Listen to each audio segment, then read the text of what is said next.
ನಮಸ್ಕಾರ ವೀಕ್ಷಕರೇ, powered by ಶಶಿಯವರ ಆಡಿ ಆಡಿ ಶ್ವಾಶ್ ಬಾರ್ ಬ್ರಹ್ಮಾಂಡ ಕಾರ್ಯಕ್ರಮಕ್ಕೆ ಸ್ವಾಗತ. ನಾನು ಪ್ರತಿಮಾ. ವೀಕ್ಷಕರೇ, ಎಂದಿನಂತೆ ಇವತ್ತು ಕೂಡ ನಮ್ಮೊಂದಿಗಿದ್ದಾರೆ ಶ್ರೀ ನರೇಂದ್ರ ಬಾಬು ಶರ್ಮಾ ಗುರೂಜಿಯವರು. ಶ್ರೀಯುತರು ಶ್ರೀ ಸಂಪೂರ್ಣ ಸನಾತನ ಮಹಾಸಂಸ್ಥಾನದ ಸಂಸ್ಥಾಪಕರು ಹಾಗೂ ಶ್ರೀ ಸಂಪೂರ್ಣ ವರಮಹಾಲಕ್ಷ್ಮಿ ಮಹಾಸಂಸ್ಥಾನದ ವ್ಯವಸ್ಥಾಪಕ ನಿರ್ದೇಶಕರು. ಬನ್ನಿ ಹಾಗಿದ್ರೆ ಅವರನ್ನ ಕಾರ್ಯಕ್ರಮಕ್ಕೆ ಸ್ವಾಗತ ಮಾಡೋಣ. ಗುರುಜಿ, ತಮಗೆ ಕಾರ್ಯಕ್ರಮಕ್ಕೆ ಸ್ವಾಗತ. ನಮಸ್ಕಾರ ಗುರುಜಿ. ಪ್ರತಿನಿತ್ಯವೂ ಕೂಡ ನಮ್ಮ ವೀಕ್ಷಕರಿಗೆ ವಿಶೇಷ ಮಾಹಿತಿಯ ಜೊತೆಗೆ ಬ್ರಹ್ಮಾಂಡದ ರಹಸ್ಯಗಳ ಬಗ್ಗೆ ಹೇಳ್ತಾ ಇದ್ದೀರಾ. ಇವತ್ತು ಯಾವ ವಿಚಾರದ ಬಗ್ಗೆ ಹೇಳ್ತಿದ್ದೀರಾ? ಎಲ್ಲ ವೀಕ್ಷಕ ಬಾಂಧವರಿಗೆ ಪರಿಪೂರ್ಣವಾದ ಸ್ವಾಗತ, ಸುಸ್ವಾಗತ ನಿಮ್ಮೆಲ್ಲರ ಬ್ರಹ್ಮಾಂಡ ಲೋಕಕ್ಕೆ. ಇವತ್ತು ಬ್ರಹ್ಮಾಂಡ ಲೋಕದ ಪಾಠ ವಿಶೇಷವಾಗಿರ್ತಕ್ಕಂಥ ವಿಚಾರ ಮನೋಕಾರಕಸ್ಯ ಚಂದ್ರ ಅಂತ ಕರಿತೀವಿ. ಸೋಮವಾರ ಎಷ್ಟೋ ಜನಕ್ಕೆ ಗೊತ್ತಿಲ್ಲದೆ ಇರತಕ್ಕಂಥ ರಹಸ್ಯ ವಿಚಾರವನ್ನು ಮಾಧ್ಯಮದಲ್ಲಿ ಹೇಳಿದ್ರು, ಕೆಲವರಿಗೆ ಜ್ಞಾಪಕ ಇಲ್ಲ. ಭಾಳಷ್ಟು ಜನಕ್ಕೆ ಏನಂದರೆ ಶಾರ್ಟ್ ಮೈಂಡ್ ಮೆಮೊರಿ ಅಂತ ಕರಿತೀವಿ. ಅದಕ್ಕೆ ಎಷ್ಟೋ ಜನಕ್ಕೆ ಆ ಜ್ಞಾಪಕ ಶಕ್ತಿ ಯಾವಾಗಲೂ ಹೇಳ್ದಂಗಿತ್ತ ಅಂತ ಜ್ಞಾಪಿಸ್ಕೊತೀರ, ಮಧ್ಯೆ ಮರ್ತು ಹೋಗ್ತೀರ. ಹಾಗೆ ಎಷ್ಟೋ ಜನ ಜ್ಞಾಪಿಸ್ಕೊಂಡು ಬೇಕು ಅಂತ ಮರ್ತು ಹೋಗ್ತಾರೆ. ಹೀಗೆ ಜೀವನದಲ್ಲಿ ಎಷ್ಟೋ ಜನ ಪ್ರತಿಯೊಬ್ಬರು ಮನುಷ್ಯರಿಗೂ ಜ್ಞಾಪಕ ಇಟ್ಕೋಬೇಕು. ಚಂದ್ರ ಅಂದರೆ ತಾಯಿ, ಚಂದ್ರ ಅಂದರೆ ಮನಸ್ಸು, ಚಂದ್ರ ಅಂದರೆ ವಿಶೇಷವಾಗಿರ್ತಕ್ಕಂಥ ಗರ್ಭದಲ್ಲಿ ಇರ್ತಕ್ಕಂಥ ಜನನ. ಆ ಚಂದ್ರನ ಮುಖಾಂತರ ಅಂತಕ್ಕಂಥದ್ದು ಮನೋಕಾರಕಸ್ಯ ಚಂದ್ರ, ಮನಸ್ಥೀಮಿತವಾಗಿರಬೇಕು ಅಂದರೆ ಚಂದ್ರ ಬಹಳ ಮುಖ್ಯವಾಗಿರ್ತಕ್ಕಂಥದ್ದು. ಹೀಗೆ ನೀವು ನೋಡಬೇಕಾದ್ರೆ ಬಹಳ ವಿಶೇಷ ಅಂದರೆ ವೈಶಿಷ್ಟ್ಯತೆ ತಾವು ತಿಳ್ಕೋಬೇಕು. ಪ್ರತಿಯೊಬ್ಬರಿಗೂ ಹೇಳ್ತೀನಿ, ಇಡೀ ಜಗತ್ತಲ್ಲಿ ದಶ ಅವತಾರ ಅನ್ನೋದು ಇತ್ತೋ ಇಲ್ವೋ ಎಷ್ಟೋ ಜನಕ್ಕೆ ಜ್ಞಾಪಕ ಇದೆಯೋ ಇಲ್ವೋ ಗೊತ್ತಿಲ್ಲ, ಎಷ್ಟೋ ಜನಕ್ಕೆ ನಂಬಿಕೆ ಇಲ್ಲ. ಒಂದಾಗಿ ಎಷ್ಟೋ ವಿಶೇಷವಾಗಿ ಪ್ರತಿಯೊಬ್ಬ ಮನುಷ್ಯನಿಗೆ ಗೊತ್ತಿದ್ದಲ್ಲೋ ದಶ ಅವತಾರ ಅಂದರೆ ಮನುಷ್ಯನ ರೀತಿಯಲ್ಲಿ ಹುಟ್ಟದಾಯಿಂದ ಸಾಯೋವರೆಗೂ ದಶಾವತಾರ ಅನ್ನೋದು ಗೊತ್ತಿರಬೇಕು.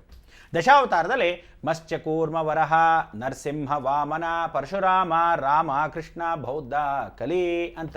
ಆ ಕಲಿ ಅನ್ನೋದು ಕಲ್ಕಿ ಅಂತ ಕೊಂಡ್ಬಿಟ್ಟಿದ್ದೀರ. ಬಹಳಷ್ಟು ಜನ ಏನು ಮಾಡಿದರೆ ಕಲ್ಕಿ ಅವತಾರ ಅಂತ ಯಾರೋ ಹೇಳದಂತೆ, ವೆಂಕಟೇಶ್ವರ, ಪದ್ಮಾವತಿ ಅಂತ. ಯಾವ ಕಾಲಕ್ಕೂ ತಿಳ್ಕೊಳ್ಳಿ, ಮನುಷ್ಯರ ಮೇಲೆ ದೇವ್ರು ಬರೋದಾಗಲಿ, ಮನುಷ್ಯರೇ ಸ್ವತಃ ದೇವರು ಅನ್ನೋದಾಗಲಿ ಖಂಡಿತವಾಗ್ಲಿ ಕಲಿಯುಗದಲ್ಲಿ ನಡೆಯೋದಿಲ್ಲ. ಆದರೆ ನವೆಂಬರ್ 3 ನಂತರ ಎಷ್ಟೋ ಜನ ಯಶೋ ಕೀರ್ತಿಯಿಂದ ಹೋದ ಜನ್ಮದಿಂದ ಬಂದಿರತಕ್ಕಂಥ ಪ್ರತಿಯೊಬ್ಬರು, ಎಷ್ಟೋ ಜನ ನಾವುಗಳೂ ಸ್ವತಃ ಏನು ಅಂದರೆ ಯಾವ ಕರ್ಮಾನುಸಾರವಾಗಿ ಹುಟ್ಟಿ ಬೆಳೆದಿರ್ತೀವೋ ಆ ಕರ್ಮವನ್ನು ಅನುಭವಿಸೋದು ತಪ್ಪೋದೇ ಇಲ್ಲ. ಅದಕ್ಕೋಸ್ಕರ ತಾವೆಲ್ಲ ಏನು ಮಾಡಬೇಕು, ನಿಜ ಜೀವನದಲ್ಲಿ ತಿಳ್ಕೋಬೇಕು. ರಾಮ, ಕೃಷ್ಣ, ಬೌದ್ಧ ಯಾರೇ ಬಂದಿದ್ರು ಕರ್ಮಶೇಷವನ್ನು ಭಗವಂತನಿಗೆ ಬಿಡದೇ ಇದ್ರು ಪಕ್ಷದಲ್ಲಿ ನಾವುಗಳು ಭೂಮಿಗೆ ಬಂದ ಮೇಲೆ ಕರ್ಮವನ್ನು ಅನುಭವಿಸಲೇಬೇಕು. ಅದೇ ಭಾರತ ದೇಶದ ವಿಶೇಷವಾಗಿರ್ತಕ್ಕಂಥ ಅವಧಿ. ಅದಕ್ಕೋಸ್ಕರ ಈ ಬೇರೆ ದಿವಸದಲ್ಲಿ ಬೇರೆ ದೇಶದಲ್ಲಿ ಏನೇನು ನಡೆಯುತ್ತೋ ಗೊತ್ತಿಲ್ಲ, ಆದರೂ ಸಹ ಹೇಳ್ತೀನಿ ಕೇಳಿ. ಭಾರತ ದೇಶದಲ್ಲಿ ದಕ್ಷಿಣ ಭಾರತವನ್ನು ಕರ್ಮಭೂಮಿ ಅಂತ ಕರೀತಾರೆ, ಪುಣ್ಯಭೂಮಿ ಅಂತ ಉತ್ತರ ಭಾಗವನ್ನು ಕರೀತಾರೆ.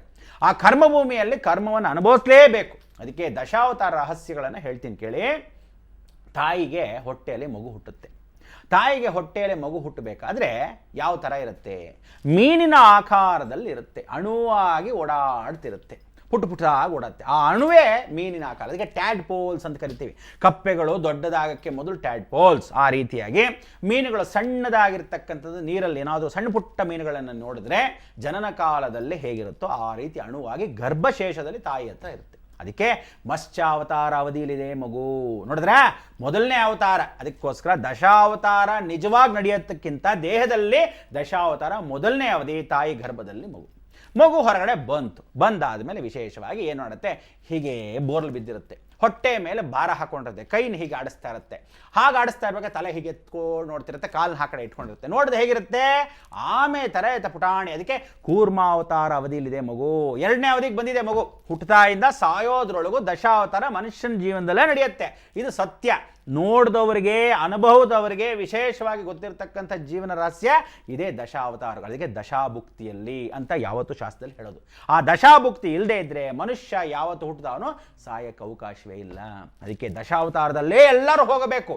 ಮಾಯಾ ರೂಪದಲ್ಲೇ ದೇವಿ ಆಜ್ಞೆ ಪರಿಪೂರ್ಣವಾಗಿರಬೇಕು, ಅಥವಾ ಜೀವನದಲ್ಲಿ ಯಾವತ್ತು ಧರ್ಮ ಕರ್ಮ ಅಂತ ನೆನೆಸ್ಕೊತಾ ಇರಬೇಕು. ಅದಕ್ಕೆ ಮೂರನೇ ಅವಧಿ ಏನಾಯಿತು, ಅಂಬೆಗಾಲು ವಿಶೇಷವಾಗಿಡುತ್ತೆ. ಅಂಬೆಗಾಲು ಹಿಡ್ಕೊಂಡು ಹೋಗ್ತಾ ಇದ್ದ ಮಗು ನಡ್ಕೊಂಡು ಹೋಗ್ತಾ ಇದ್ದಾಗ ಅಂಬೆಗಾಲಲ್ಲಿ ಮಾತ್ರ ಜ್ಞಾಪಕ ಇಟ್ಕೊಳ್ಳಿ, ಸರಿಯಾಗಿ ಗಮನ ಇಟ್ಟು ನೋಡಿ. ಹಂಗೆ ನೆಕ್ಕೋದು, ಏನು ಸಿಕ್ಕಿದ್ರು ನೆಕ್ಕೋ ಸ್ವಭಾವ ಯಾರ್ದು? ಹಂದಿದು. ಏನು ಸಿಕ್ಕಿದ್ರು ಬಾಯಿಗೆ ಹಾಕ್ಕೊಳ್ಳೋ ಸ್ವಭಾವ ಯಾರ್ದು? ಹಂದಿದು. ಅದಕ್ಕೆ ಹಂದಿಗಳು ಓಡಾಡೋದ್ರಿಂದ ವಿಶೇಷವಾಗಿ ವರಹ ಅವತಾರ ಅವಧಿಯಲ್ಲಿದೆ ಮಗು. ಅವಾಗಿನ್ನೂ ಹಲ್ಲು ಬಂದಿರಲ್ಲ, ಸುಮ್ಮನೆ ನೆಕ್ತಾ ಇರುತ್ತೆ. ಏನು ಸಿಕ್ಕಿದ್ರು ಬಾಯಿ ಹಾಗೆ ಅಂಬೆಗಾಲ್ ಥರ ಹೋಗ್ತಿರುತ್ತೆ. ಹಂದಿಗಳು ಹಾಗೇನು ಎಲ್ಲಿ ಹೋದ್ರು ಅಂತಿರುತ್ತೆ. ಹಾಗೆ ಇದನ್ನು ಸರಿಯಾಗಿ ಗಮನ ಇಟ್ಟು ನೋಡಿ, ವರಹ ಅವತಾರ ಅವಧಿಯಲ್ಲಿದೆ ಮಗು. ಸರಿ, 4ನೇ ಅವಧಿಗೆ ಬಂದ್ವಿ.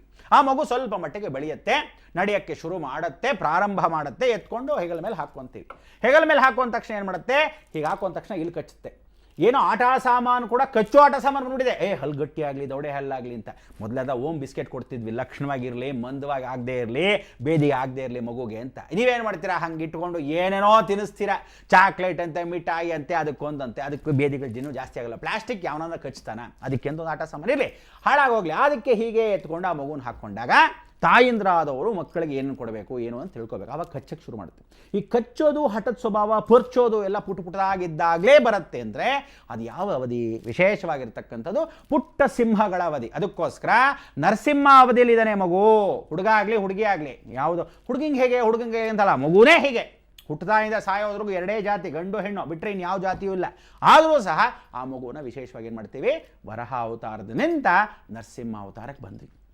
ಸರಿ ಆಯಿತು, ಅಂಬೇಗಾಲ್ ಕೃಷ್ಣ ಹೇಳ್ಕೊಂಡೆ, ಎಷ್ಟು ಚೆನ್ನಾಗಿ ಬಿಟ್ಕೊಂಡು ಓಡಾಡ್ತಿದ್ದೆ ನಮ್ಮ ಮಗು ಅಂಥೇಳಿ ಅದಕ್ಕೊಂದು ಫಸ್ಟ್ ಕ್ಲಾಸಾಗಿ ಉಡ್ದಾರೆ. ಅದಕ್ಕಾದ್ಮೇಲೆ ಕಾಲು ಗೆಜ್ಜೆ ಗಲ್ ಗಲ್ ಶಬ್ದ ಆಗಲಿ, ಅಟ್ಲೀಸ್ಟ್ ಏನಂದರೆ ಬರ್ತಾ ಇದೆಯಾ ಹೋಗ್ತಾ ಇದೆ ಗೊತ್ತಲ್ಲ. ಯಾಕೆಂದರೆ ಅದನ್ನು ಜ್ಞಾಪಕ ಬಂತು, ಶಾರದಾದೇವಿ ಕೃಪಾಕಟಾಕ್ಷದಲ್ಲಿ ಶಂಕರಾಚಾರ್ಯರಿಗೆ ಕೇಳಿದ್ರು ಶಾರದಾದೇವಿ, ನಾನು ಬರ್ತೀನಿ ಯೋಚನೆ ಮಾಡಬೇಡ ನಡಿ ಅಂತ. ಇಲ್ಲಮ್ಮ ನೀ ಬರ್ತಾ ಇರೋದು ನನಗೆ ಗೊತ್ತಾಗಲ್ಲ ಅಂತ. ನೀನು ಯಾಕೆ ನಾನು ಕಾಲು ಗೆಜ್ಜೆ ಕಂಕಣವನ್ನು ವಿಶೇಷವಾಗಿ ಹಾಕೊಂಡು ಬರ್ತಾ ಇದ್ರೆ ಆ ಶಬ್ದದಲ್ಲೇ ನೀನು ಬರ್ತಾ ಇದೆಯಾ ಅಂತ ಗೊತ್ತಾಗುತ್ತೆ, ಹೋಗಿ ನಡಿ ಅಂತಾರೆ. ಭಾಳ ಸಂತೋಷ. ಆವಾಗ ಏನು ಮಾಡ್ತೀನಿ, ಯಾವ ಕಾಲಕ್ಕೆ ಹಿಂತಿರುಗಿ ನೋಡಬೇಡ ಅಂತ ಹೇಳಿದ್ದಾಗ, ನಡ್ಕೊಂಡು ಬರ್ತಾ ಇದ್ದಾಗ ಅವಳು ಹಿಂತಿರುಗಿ ನೋಡೋಕ್ಕೆ ಶಬ್ದ ಏನಾಯಿತು, ಕೂಡ್ಲಿ ಶೃಂಗೇರಿಯಲ್ಲಿ ಮರಳಿ ನಡ್ಕೊಂಬರುವಾಗ ಶಬ್ದ ಕೇಳದೇ ಇರೋದ್ರಿಂದ ಹೀಗೆ ತಿರುಗಿ ನೋಡ್ಬಿಟ್ರು ಶಂಕರಾಚಾರ್ಯರು. ಅವಾಗ ಏನಾಯ್ತು, ಅಲ್ಲೇ ನಿಲವಾಂಬೆ ಶಾರದಾ. ಅದಕ್ಕೆ ಶೃಂಗೇರಿಗೆ ಮೊದಲು ಕೂಡ್ಲಿ ಶೃಂಗೇರಿಗೆ ಹೋಗಬೇಕು. ಅರ್ಥ ಆಯ್ತಾ? ಪಿಳ್ಳಂಗಿರಿ ಅಂತ ಒಂದು ವಿಶೇಷವಾದ ಊರು ಶಿವಮೊಗ್ಗದ ಪಕ್ಕದಲ್ಲೇ, ಅಲ್ಲಿರ್ತಕ್ಕಂಥ ಕೂಡ್ಲಿ ಶೃಂಗೇರಿನೇ ಮೊದಲು. ನೀವೆಲ್ಲ ಸುಮ್ಮನೆ ಶೃಂಗೇರಿಗೆ ಹೋದರೂ ಪೂರ್ಣ ಶಕ್ತಿ ಸಿಗಲ್ಲ. ಶೃಂಗೇರಿಲಿ ಯಾವುದು ತಿಳ್ಕೊಳ್ಳಿ, ನವರಾತ್ರಿ ನಾನು ವೈಭವ ಮೆರಿತೀನಿ, ಇಡೀ ವರ್ಷ ಅನ್ನದಾನಕ್ಕೆ ಇಲ್ಲೇ ಶ್ರೇಷ್ಠವಾಗಿ ನಿಲ್ಲಿಸ್ತೀನಿ, ನಿಲವಾಂಬೆ ಶಾರದಾಗಿ ನಿಂತಿರ್ತೀನಿ ಅಂತ ಮೂಲಸ್ಥಾನವೇ ಕೂಡ್ಲಿ ಶೃಂಗೇರಿ. ಎಷ್ಟು ಜನ ABCD ಕಲ್ತ್ಕೊತಾರೆ, Z ಗೊತ್ತಾಗ್ತಾರೆ, A B ಎಲ್ಲಿಂದ ಬಂತು ತಿಳ್ಕೊಬೇಕು. ಅದಕ್ಕೆ ಮೂಲ ಆಧಾರ ತಿಳ್ಕೊಬೇಕು. ಹಾಗೆ ಆ ಮಗು ಓಡಾಡ್ತಿರ್ಬೇಕಾದ್ರೆ ಪುಟ್ಟದಾಗಿ ಓಡುತ್ತೆ. ವಾಮನ ಅಂದರೆ ಪುಟ್ಟ ಆತ್ಮ. ಆ ಪುಟ್ಟ ಆತ್ಮ ಓಡಾಡ್ತಿರೋದು ವಾಮನಾವಧಿಯಲ್ಲಿದೆ ಮಗು. ನೋಡಿ 5 ಅವತಾರಗಳು ಬಂತು, ಮತ್ಸ್ಯ, ಕೂರ್ಮ, ವರಹ, ನರಸಿಂಹ, ವಾಮನ.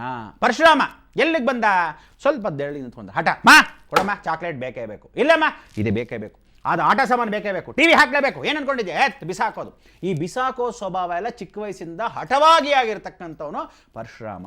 ಹುಡುಗಿ ಆಗಲಿ ಹುಡುಗ ಆಗಲಿ ನಡುವೆ, ಹುಡುಗರಾದರೂ ಬಾಯಿ ಮುಚ್ಕೊಂಡು ಸುಮ್ಮನೆ ಇರುತ್ತವೆ, ಹುಡುಗಿ ಇದೆಲ್ಲ ಪುಟ್ ಮಕ್ಕಳು, ಅಯ್ಯೋ ರಾಮ, ತಂದೆ ಪ್ರಾಣ ಜೀವ ಹೇಳ್ಬಿಡುತ್ತೆ, ಬೇಕಂಗೆ ಅವನಿಗೆ. ಯಾಕೆಂದರೆ ತಂದೆ ಆದವನು ಮುದ್ದಾಡ್ತಕ್ಕಂಥ ಯಾವುದು ತಿಳ್ಕೊಳ್ಳಿ, ತಂದೆ ತಾಯಿಂದರು ಪ್ರೀತಿ ಮಾಡಬೇಕು ಮಕ್ಕಳನ್ನ. ಎಲ್ಲಿವರೆಗೂ ಹೃದಯದಲ್ಲಿ, ಹೊರಗಡೆ ತೋರಿಸ್ಕೋಬಾರ್ದು. ಹೊರಗಡೆ ಏನು ಬೇಕು, ಸ್ಟ್ರಿಕ್ಟ್ ಆಗಿರ್ಬೇಕು. ಏನಂತ, ನಾನು ಹೇಗೆ ಬೆಳೆಸ್ತೀನಿ ಹಾಗಿರಬೇಕು ಅಂತ. ಮನಸ್ಸು ನಿಮಗೆ ಒಳಗೆ ಇರಬೇಕು, ಅದು ಚೆನ್ನಾಗಿ ಬೆಳೀಲಿ, ಏನು ಬೇಕೋ ಕೇಳೋಣ, ಆದರೆ ನೀವು ಕೊಟ್ಟಿದ್ದನ್ನು ಅನುಭವಿಸ್ಬೇಕೆ ಹೊರತು ಈಗಿಂದ ನೀವು ಸಪೋರ್ಟ್ ಮಾಡಿದ್ರೆ ನಾಳೆ ಕೆಟ್ಟು ಹೋಗುತ್ತೆ. 5 ಅವತಾರಗಳಾದ ಮೇಲೆ ಹಠದ ಅವತಾರ, ಅಂಥ ಅವತಾರ ಯಾರ್ದೋ, ಪರಶುರಾಮಂದು. ಮುಂದಿನ ಅವತಾರ ಏನೋ ನಾವು ತೋರಿಸ್ಕೊಡ್ತೀವಿ, ಯೋಚನೆ ಮಾಡಿ, ಕಾಯ್ತಾರೆ ಬಂದೆ. ಗುರುಜಿ, ಬಹಳ ಸ್ವಾರಸ್ಯಕರವಾಗಿ ದೇಹದ ದಶಾವತಾರಗಳ ಬಗ್ಗೆ ತಿಳಿಸ್ತಾ ಇದ್ದೀರಾ. ಈ ಬಗ್ಗೆ ಇನ್ನಷ್ಟು ಮಾತಾಡೋಣ. ವೀಕ್ಷಕರೇ, ಅದಕ್ಕೂ ಮೊದಲು ಶಶಿ ಅವರ ಆರ್ಯ ಡಿಶ್ ವಾಶ್ ಬಾರ್ ಬ್ರಹ್ಮಾಂಡ ಕಾರ್ಯಕ್ರಮದಲ್ಲಿ ಒಂದು ವಿರಾಮ.